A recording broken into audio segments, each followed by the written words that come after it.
Delete कर सकते हैं। चलिए स्टार्ट करते हैं। यहाँ पे मेरा लिनक्स सिस्टम है। ठीक है, तो इस लिनक्स सिस्टम में मैं क्या करूँगा, अब यहाँ पे सबसे पहले तो देख लेता हूँ कि कौन से डायरेक्टरीज अभी जिस डायरेक्टरी में मैं वर्क कर रहा हूँ वहाँ पे कौन से डायरेक्टरीज अवेलेबल है।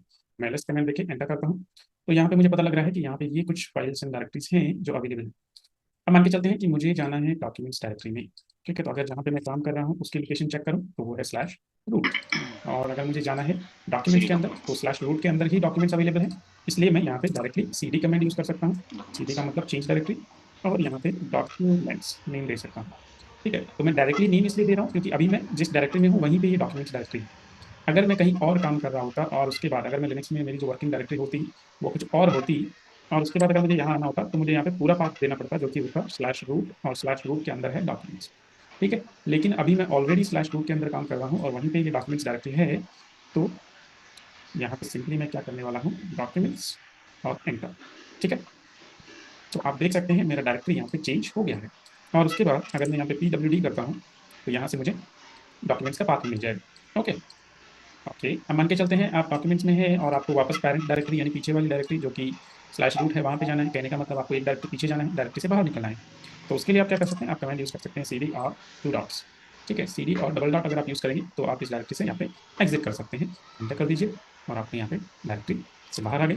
यहाँ पे फिर से PWD करेंगे तो यहाँ पे आप देख रहे होंगे कि जो है मैं वापस से स्लैश रूट में काम कर रहा हूँ। ओके। ओके।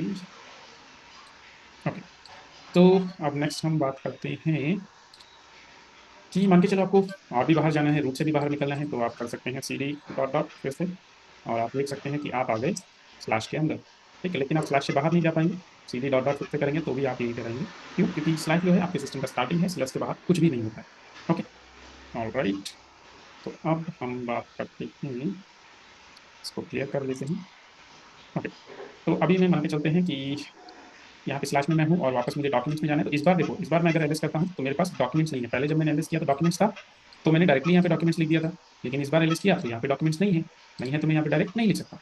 ओके, तो इसके लिए मुझे क्या करना पड़ेगा, CD और इस बार पूरा पाथ देना पड़ेगा कि स्लैश के अंदर रूट होगा और रूट के अंदर डॉक्यूमेंट्स होगा। तो स्लैश रूट और स्लैश डॉक्यूमेंट्स। ठीक है, उल्टा करेंगे तो ये हम आ गए अपने डॉक्यूमेंट्स फोल्डर में। ओके, इस तरह से हम आ सकते हैं। अगर दो डायरेक्टरी बाहर भी जाना हुआ तो हम CD और डॉट डॉट स्लैश 2 बार कर देंगे तो हम वापस से वहीं आ जाएंगे। ठीक है, और अगर मुझे अपनी प्रीवियस वर्किंग डायरेक्टरी में जाना है, जैसे कि मान के चलते हैं अभी मैं स्लैश में हूँ और स्लैश के पहले मैं डॉक्यूमेंट्स में था, तो मुझे वापस वहाँ जाना है, तो एक तरीका तो होगा CD और मैं पूरा पाथ वहाँ का लिखूँ। दूसरा तरीका है मैं CD हाइफन यूज कर सकता हूँ। इससे क्या होगा, मैं डायरेक्टली वहाँ जंप कर जाऊँगा, तो जहाँ पे मैं पहले काम कर रहा था मैं वहीं पे आ गया। ठीक है, ऐसे ही आप देख सकते हैं कि अभी मैं डॉक्यूमेंट्स में हूँ और डॉक्यूमेंट्स के पहले मैं स्लैश में था, तो अगर मैं CD हाइफन करूँगा तो मैं जंप कर जाऊँगा कहाँ पे, प्रीवियस डायरेक्टरी में जो की थी स्लैश। ठीक है, तो इस तरह से आप जंप कर सकते हैं डायरेक्टरीज के बीच में। ठीक है, तो प्रीवियस डायरेक्टरी में जाने के लिए आपको CD हाइफन यूज करना पड़ेगा। और अगर आप कहीं भी हैं आपके लिनक्स सिस्टम में, कहीं भी किसी भी डायरेक्टरी में काम कर रहे हैं और वहां से आपको जाना है होम डायरेक्टरी में, ठीक है, आपके यूजर की होम डायरेक्टरी में आपको जाना है, तो आप क्या कर सकते हैं, यहाँ पे सिंपल CD करें और एंटर कर दें तो आप डायरेक्टली होम डायरेक्टरी में जंप कर जाएंगे, जो कि आपको इस सिंबल से पता लगती है। ठीक है, और अगर आप PWD करेंगे तो आप देख सकते हैं रूट यूजर की होम डायरेक्टरी स्लैश रूट ही है। ओके, और दूसरा तरीका आप CD जैसे मान के चलो एक बार CD आइकन करके पीछे चला जाता हूँ और यहाँ से CD, और अगर मैं वो सिंबल भी देता हूँ जो ये सिंबल यहाँ पे था हमारे पास, ठीक है, यही सिंबल अगर मैं यहाँ पे यूज करता हूँ तो यहाँ पे एंटर करते ही वापस नहीं आ जाएगा। ठीक है, तो ये कुछ तरीके हैं जिनसे आप अपनी CD कमेंट को यूज कर सकते हैं। ओके। ऑलराइट, अब इसको क्लियर कर लेते हैं और बात कर लेते हैं फाइल मैनेजमेंट के बारे में। ठीक है, तो मान के चलते हैं, ओके, फाइल मैनेजमेंट से पहले हम इस वीडियो में हम बात कर लेते हैं एको कमेंट के बारे में। ठीक है, एको कमेंट के बारे में बात करके हम नेक्स्ट वीडियो में बात करेंगे रीडायरेक्शन के बारे में, और उसके बाद हम फाइल मैनेजमेंट करेंगे। ओके, सो एको कमेंट यहाँ पे क्या करती है, आपका जो भी एको कमांड के एको के आगे जो भी आप लिखेंगे वो आपको टर्मिनल में प्रिंट करके दे देगी। ठीक है, बेसिकली अगर आपको एक लाइन ऑफ टेक्स्ट आपको टर्मिनल में प्रिंट करना है तो उसके लिए आप एको यूज कर सकते हैं। तो जैसे कि आप कैसे यूज करेंगे, यहाँ पे एको, और मैं लिखता हूँ यहाँ पे this is a good day.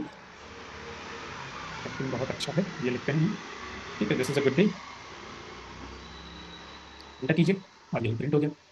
कुछ भी लिखिए वही प्रिंट हो जाएगा। एको आई एम स्टडिंग लिनक्स, तो वो प्रिंट हो जाएगा। ठीक है, तो इस तरह से एको कमांड का यूज कर सकते हैं, और एको कमांड की हेल्प से हम क्या कर सकते हैं, किसी भी लाइन ऑफ टेक्स्ट को आप टर्मिनल में प्रिंट कर सकते हैं।